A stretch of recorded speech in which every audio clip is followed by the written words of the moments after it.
donne des clés. Non seulement la clé te permet d'ouvrir ta porte, mais par la clé que tu as, tu peux aussi ouvrir la porte de quelqu'un. Est-ce que quelqu'un me comprend? Alléluia. Donc ce soir, je vais te donner des clés et puis tu vas ouvrir ta porte. Et par cette porte, tu vas ouvrir ta porte aussi. Amen. Juge chapitre 6, le verset 11 à verset 10 quoi? Juge chapitre 6, le verset 11. On peut se lever s'il vous plaît. Puis il vit l'ange de l'Éternel. Et il s'assit sur le térébin de bras qui appartenait à Joas de la famille Gédéon. Son fils battait du froment au pressoir pour le mettre à l'abri de mendiants. Le verset 12. L'ange de l'Éternel lui apparut et lui dit, l'Éternel est avec toi. L'Éternel est avec toi. Vaillant héros. Vaillant héros. Dis à ton frère, l'Éternel est avec toi. L'Éternel est avec toi. Vaillant héros. Alléluia. Continue. Gédéon lui dit, ah mon Seigneur. Ah mon Seigneur. Si l'Éternel est avec nous, pourquoi toutes ces choses nous sont-elles arrivées? Si c'est vrai que Dieu est avec moi, mais pourquoi je souffre? Et où sont tous ces prodiges que nos pères nous racontent? Nos pères ont dit que tu fais des miracles, tu guéris, tu bénis, mais nous on ne voit pas ça. Quand ils disent, l'Éternel nous a-t-il pas fait monter hors d'Égypte? Oui. Maintenant, l'Éternel nous abandonne et il nous livre entre les mains de mendiants. Le verset 14. L'Éternel se tourna vers lui. L'Éternel se tourna vers lui et dit, va avec cette force.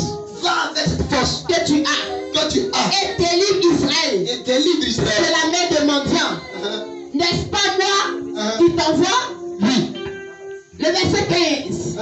Gédéon lui dit, ah mon Dieu, mon Seigneur, avec quoi délivrerai-je Israël? Comment je vais délivrer Israël? Voici, ma famille est la plus pauvre, ma famille est embarrassée. Et je suis le plus petit dans la maison de mon père. Et puis je suis petit même. L'Éternel lui dit, mais je serai avec toi. Mais je serai avec toi. Et tu battras mendiant. Et tu vas battre mendiant. Comme un seul homme. Gédéon lui dit, oui, si j'ai trouvé grâce à tes yeux, donne-moi un signe pour montrer que c'est toi qui me parles. Ne t'éloigne point d'ici jusqu'à ce que je revienne auprès de toi. Que j'apporte mon offrande et que je la dépose devant toi. Éternel dit, oui, je resterai jusqu'à ce que tu reviennes. Le verset 19. Donc regardez bien. Regardez. L'ange se révèle à Gédéon. Et l'ange finit de parler à Gédéon. Et puis, Gédéon dit à l'ange, si c'est vraiment Dieu, tu es vraiment avec moi. Ange, attends, je vais prendre mon offrande. Et puis je viens de donner. Et puis la Bible dit que l'ange dit, il faut partir, je suis là, je t'attends. Ça veut dire quoi? Bien-aimé, il y a des choses qui peuvent bloquer Dieu, peuvent amener Dieu à t'attendre. La qualité de ton offrande. Amen. Donc c'est la première fois dans les Écritures, on dit que un ange s'est arrêté à cause de quoi? À cause d'une offrande. Donc toi qui penses qu'on adore Dieu sans offrande, voici un verset de la Bible qui dit que tu ne peux pas adorer Dieu sans offrande. L'offrande est capable de maintenir Dieu, bloquer Dieu pour l'exaucement. Amen. On continue, c'est pas ça que je veux parler. Continue. Gédéon entra, prépara un chevreau et fit avec un épha de farine des pains sans levain. Il mit la chair dans un panier et le jus dans un pot. Les lui apporta sous le térébin et les présenta. L'ange de Dieu lui dit, l'ange dit quoi? prends la chair et les pains sans levain, pose-les sur ce rocher et répands L'ange de l'Éternel avança. Oui. L'extrémité du bâton. Écoutez très bien. L'ange de l'Éternel avança l'extrémité du bâton qu'il avait à la main et toucha la chair et l'épée s'enlevait. Oui. Alors, il s'éleva du rocher un feu qui consuma la chair et l'épée s'enlevait. Et l'ange de l'Éternel disparut à ses yeux. Gédéon, voyant que c'était l'ange de l'Éternel, dit: malheur à moi. Malheur à moi. Seigneur, Oui. Éternel, Oui. car j'ai vu l'ange de l'Éternel Oui. face à face. Oui, l'homme de face à face. Et l'Éternel lui dit: Et l'Éternel lui dit, sois en paix, sois en paix. ne crains point, Ne crains point. tu ne mourras pas. Tu ne mourras pas. Très bien fait, tu ne mourras pas. Tu ne mourras pas. Oui, tu ne mourras pas. Tu ne mourras pas. Oui. Dans la même nuit, Dans la même nuit, qu'est-ce qui s'est passé? l'Éternel dit à Gédéon: prends le jeune taureau, Prends le de jaune. père, Prends le jaune taureau de ton père. et un second taureau Et un second taureau de 7 ans. de 7 ans. Renverse l'autel de Baal Renverse l'autel de Baal qui est à ton père qui appartient à ton papa. et abat le pieu sacré qui est dessus. Tu bâtiras et ensuite et tu disposeras sur le haut de ce rocher un autel à l'Éternel ton Dieu. Oui. Tu prendras le second taureau Tu prendras le second taureau. et tu offriras un holocauste avec le bois de l'idole que tu auras abattu. Oui. Gédéon prit 10 hommes parmi ses serviteurs. Verset 26, c'est bon. Verset. Amen. On peut acclamer pour la parole de Dieu. Seigneur, merci pour ta parole. Et cette parole de façon spéciale. Et bénis ton peuple. Je ne suis rien, je ne connais rien, je ne veux rien. Mais je prie tout par ta grâce. Et je prie ce soir que tu m'utilises comme un canal pour bénir la vie de quelqu'un. Au nom de Jésus, si c'est de toi qu'il s'agit, dis Amen très fort.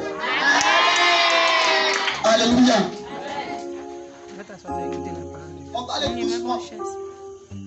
Parce qu'on doit bien atterrir.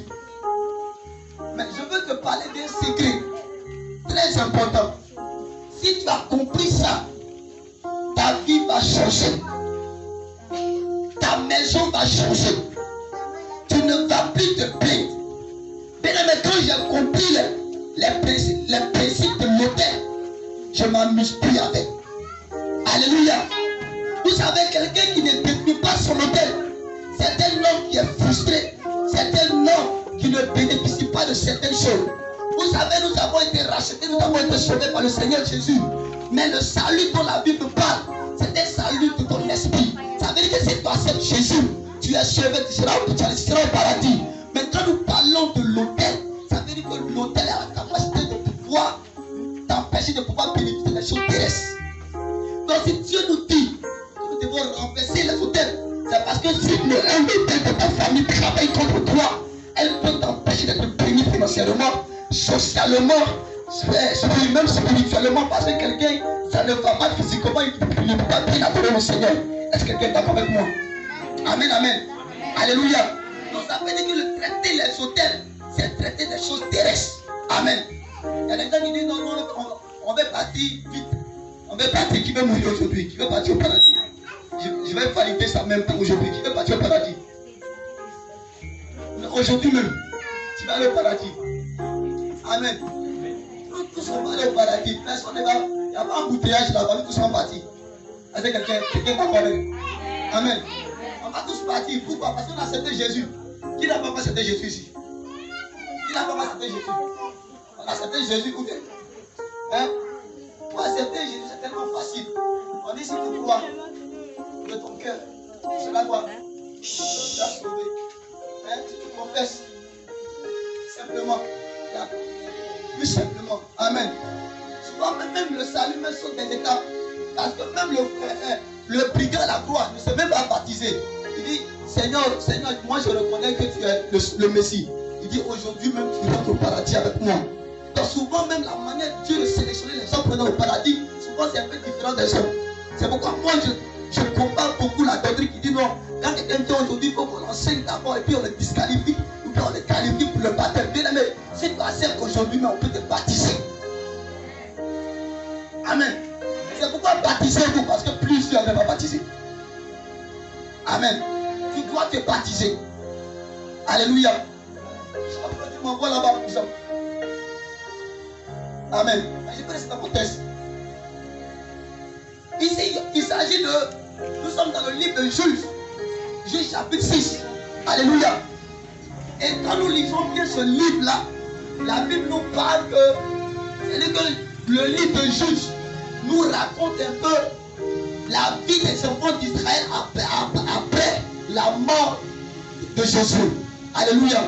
Et la Bible révèle que quand Josué est mort, au temps de Josué, le peuple d'Israël s'est attaché au Seigneur. Mais quand Josué est mort, il n'y a pas eu de successeur. Donc automatiquement, qu'est-ce qui s'est passé? La Bible déclare que le cœur des enfants d'Israël s'est tourné contre l'Éternel. Et ils ont commencé à adorer les dieux de Baal. Ils ont commencé à adorer les dieux Astarté. Alléluia. Et la Bible déclare que le verset 1er et le verset 2, la Bible déclare que parce qu'ils ont abandonné le Seigneur, parce qu'ils ont commencé à adorer d'autres dieux que l'Éternel, la Bible déclare que Dieu les a livrés entre les mains des Madianites. Alléluia. J'ai compris que, bien aimé, il y a des choses qui nous arrivent, mais parce que nous avons laissé la main de Dieu. Beaucoup de situations que tu vis, beaucoup de souffrances que tu traverses, c'est parce que, bien aimé, arrivé à un moment de ta vie, tu as laissé la main de Dieu. Dieu dit, ils ont laissé, ils m'ont laissé, ils sont allés adorer Baal. Vous savez, Baal est un dieu de la fertilité. Donc c'est un dieu mâle, c'est un dieu masculin. Donc c'est le dieu de la fertilité. Et ce dieu-là a la capacité de pouvoir gérer la terre et de pouvoir gérer les pluies et la rosée. Et les dieux Astarté étaient des dieux féminins. Et ces dieux féminins-là permettent de... C'est les dieux de guerre, les dieux de l'amour, de la fertilité. Alléluia.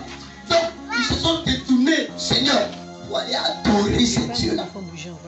Et la Bible déclare que Dieu a envoyé un combat les ennemis. Bien aimé, les ennemis, les sorciers de ta famille te fatiguent parce que tu as laissé la main de Dieu.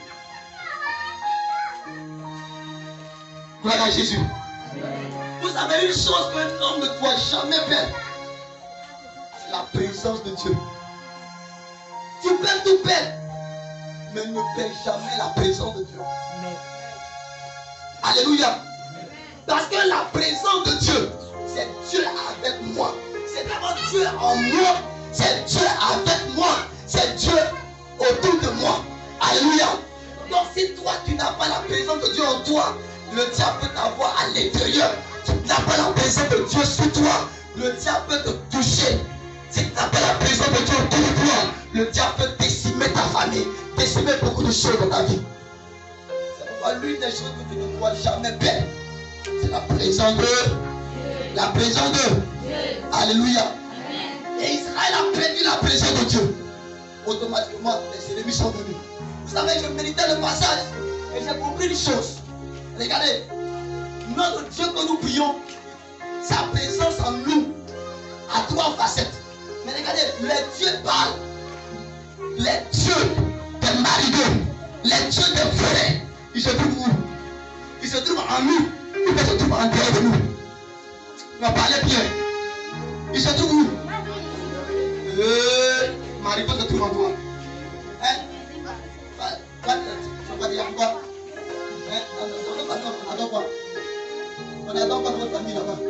Masque, l'eau, savon.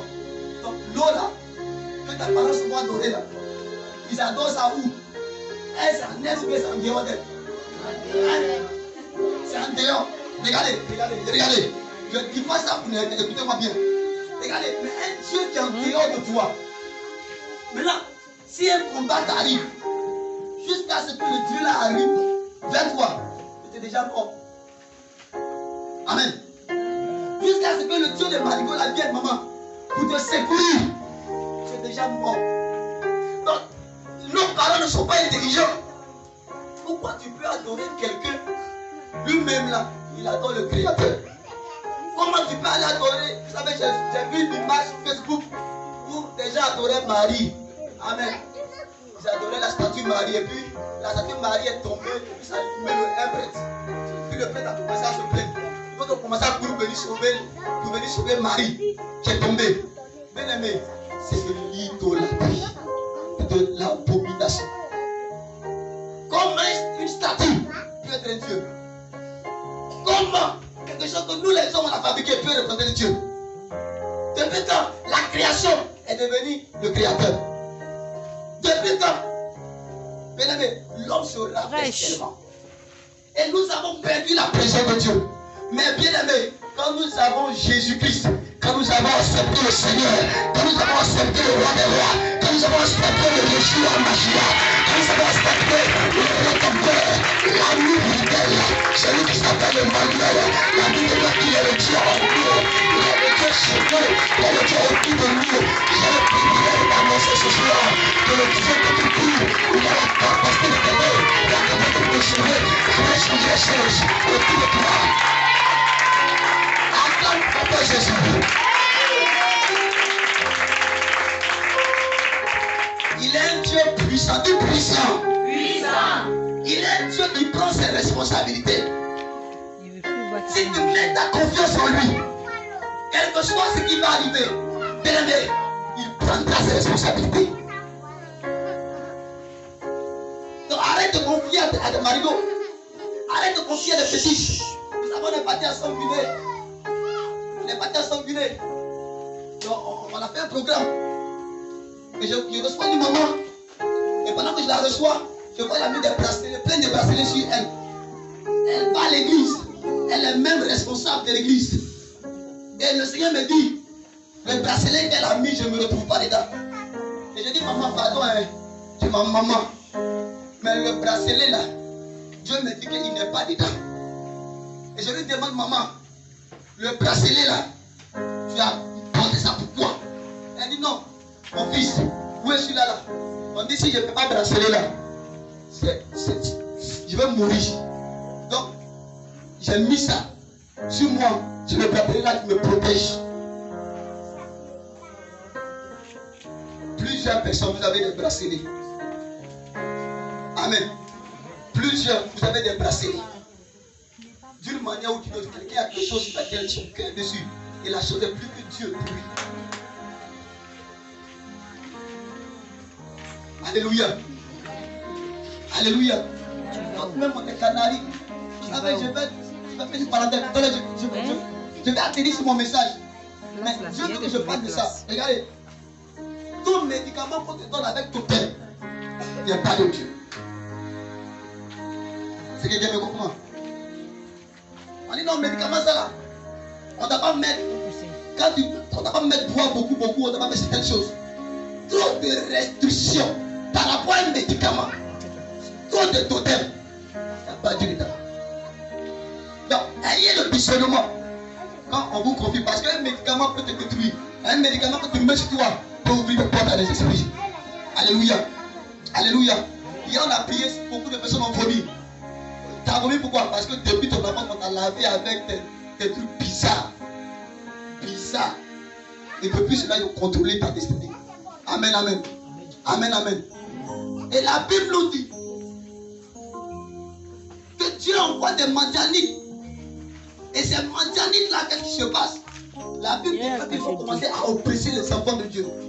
Alléluia. Ils sont des enfants de Dieu. Mais ils commencent à souffrir. Ils commencent à avoir des problèmes. Ils commencent à rencontrer des difficultés.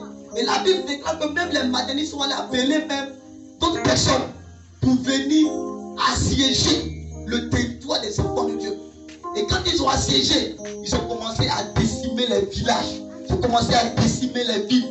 Quand ils arrivent dans une ville, ils détruisent tout.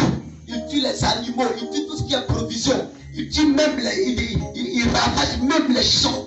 Pour que les gens soient toujours esclaves malheureux. Alléluia. Bien, mais quand tu quittes la présence de Dieu, il y a un certain nombre de choses qui t'arrivent. Alléluia. Mais regardez, quand on poursuit le passage, la Bible dit que arrivé un moment, parce que leur situation, ils ont vécu pendant 7 ans de souffrance, 7 ans de difficulté. Joue, champion. Joue bien. Et puis, pendant les 7 ans, la Bible déclare qu'arrivé un moment, ils vont sentir qu'ils étaient fatigués. Ils vont voir que vraiment la situation est trop présente. Et la Bible déclare qu'ils vont se tourner vers le Seigneur. Lis ça avec mon moment.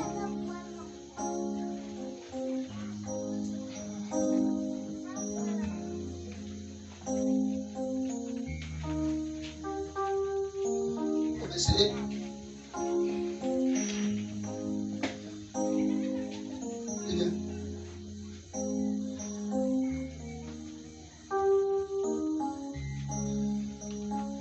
Israël est très malheureux au verset 7. Lorsque les enfants, au verset 7, au verset 6, il y a 7. Israël fut très malheureux, je vais faire ça en même temps, à cause de Madian. Et les enfants d'Israël criaient à l'Éternel. Alléluia. Amen. Alléluia. Amen. Lorsque les enfants criaient à l'Éternel au sujet de Madian, l'Éternel envoya un prophète, dit un prophète. Prophète. Alléluia. Amen. Donc ils ont souffert pendant 7 ans. Et la Bible déclare que pendant leur souffrance là, ils vont commencer à crier vers le Seigneur. Ils vont commencer à crier vers le Seigneur. Et puis, quand ils vont crier vers le Seigneur, Dieu va faire quoi? Dieu va les envoyer un prophète. Bien-aimé, comment toi tu cries? Et puis Dieu ne t'entend pas ton cœur. Amen. Comment est-ce que toi tu cries? Et puis Dieu ne t'entend pas. C'est qu'il y a un problème dans le cri que tu fais. Parce qu'en réalité, quand un enfant souffre et qu'il crie vers le Seigneur, la Bible dit que Dieu l'entend. Amen, amen. Amen, amen. Tu t'appelles comment? Assieds-toi. Christelle. À ma place. Amen. Maintenant imaginez, chacun vient. Viens. Amen. Suivez-moi très bien. Pas bouger. Christelle, tu t'appelles comment? Hermogène. C'est un grand nom. Hermogène. Nom de formule. C'est scientifique. Hein? Hermogène. Voilà. Allez, dépêche-toi. Amen. Donc, regardez bien. Elle, Christelle, elle souffre. Elle vit des moments difficiles. Et elle a essayé auprès des hommes. Elle n'a pas trouvé de résultat. Elle allait voir les marabouts, ça n'a pas trouvé de résultat. Elle a compté chez sa famille. Elle n'a pas eu de résultat. Mais arrivé un moment, dans tout ça, elle a fait 7 ans. Ça veut dire qu'elle pouvait abréger sa souffrance. Si elle avait compris que, il fallait qu'elle se tourne vers le Seigneur. Et pendant 7 ans, elle-même, elle a amplifié sa souffrance. Pourquoi? Parce qu'elle n'a pas compris qu'il fallait se tourner vers Dieu. Et plusieurs, quand vous avez un problème, c'est sur les hommes de regarder. C'est pourquoi vous souffrez. Quand je compte sur mon oncle, je compte sur mon cousin. Bien-aimé, ta situation va durer là. Il va compter sur l'Éternel. Est-ce que je parle à quelqu'un? Donc lui, il est Dieu.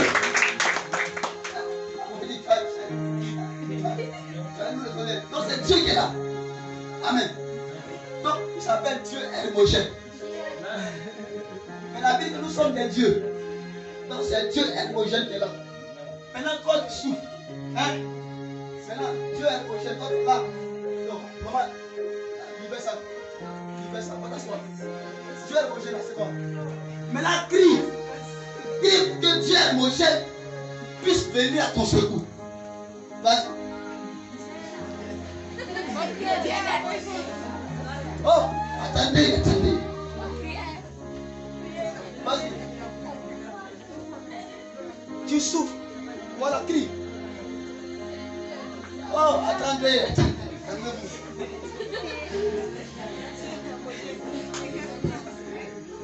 Vas-y. Regarde, il ne faut pas regarder quelqu'un. Tu vis des moments difficiles, tu veux que Dieu t'aide. Et puis on dit ici, ils ont crié. Et puis Dieu a écouté, il a envoyé un prophète. Donc crie. On crie comment? Donc crie. Crie. Non, en fait, c'est qu'elle fait là. C'est qu'elle fait là. C'est ce que vous faites. C'est ce que vous faites. Il y a des gens. C'est tout sur eux. Même nourriture du soir, ils ne mangent pas. Seigneur, t'as dit qu'il ne faut pas qu'il ne va pas manger. Seigneur. C'est qui, hein? Mais ça là, ça fait quelque chose. Crie encore. Elle rit. Est-ce que ça fait quelque chose? Continue. C'est pas souvent, Dieu dit, même si souvent on t'attend.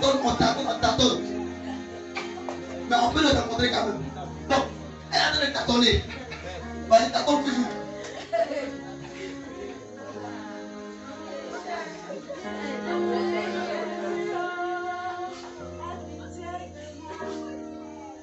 Amen. Donc, elle a chanté, elle commence à chanter. Jésus s'est pas touché.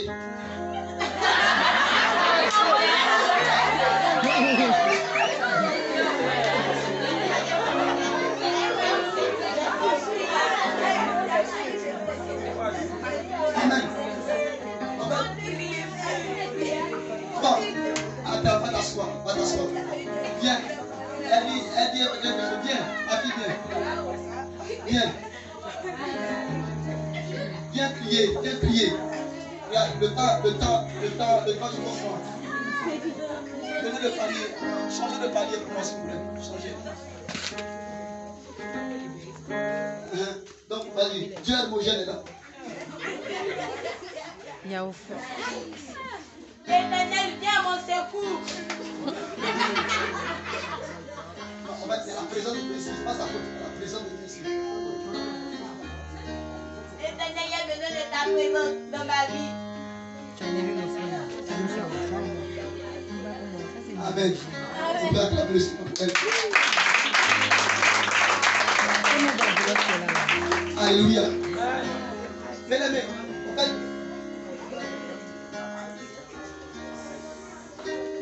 plusieurs personnes échouent là. Dans la manière de s'approcher vers le Seigneur. Amen. Vous savez, crier. Crier, c'est appeler le Seigneur. Donc, Dieu est ton papa. Si j'ai besoin de lui, et que j'appelle mon papa pour venir me secourir, je lui dis quoi?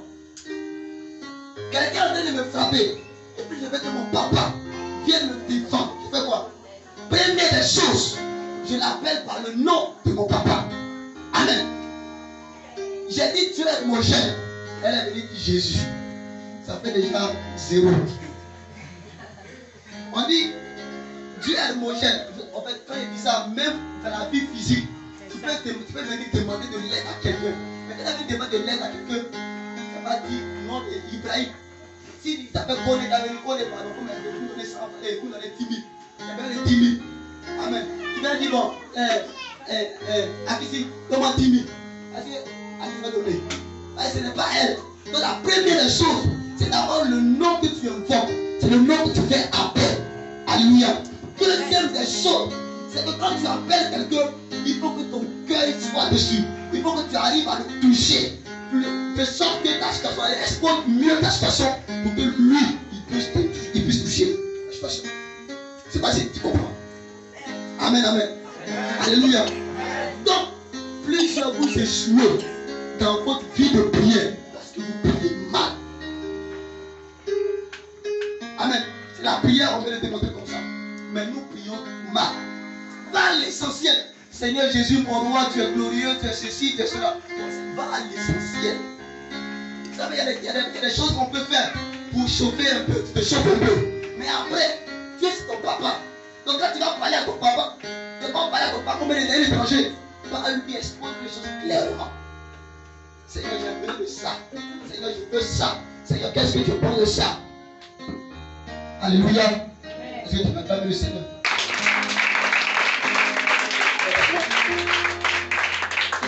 Donc la Bible dit, quand les enfants d'Israël ont crié cette fois-ci, après 7 ans de souffrance, quand ils ont crié au Seigneur, La Bible dit que Dieu les envoyait un prophète. Bien aimé, quand tu cries à Dieu, la réponse de Dieu à ta prière, Dieu t'envoie un homme de Dieu. Seigneur me comprend. Amen. Est-ce que tu peux me comprendre? Amen. Regardez, on crie au Seigneur. Mais quand un homme de Dieu vient devant toi, tu dis, oh, quel homme de Dieu ça? Plusieurs, nous échouons. Pourquoi? Parce que nous ignorons que les hommes de Dieu, c'est Dieu sur terre. C'est eux qui ont le mandat de Dieu sur la terre. Alléluia. Alléluia. Tu veux changer ta manière de voir les hommes de Dieu. Tu veux changer ta manière de prendre les hommes de Dieu. Si tu peux comprendre qu'un homme de Dieu est Dieu sur terre, un homme de Dieu, regardez, un prophète est un agent de miracle. Un homme de Dieu, il est porte-parole de la part du Seigneur. Ça veut dire que quand toi tu es dans ta chambre, Seigneur, je prie pour mon mari.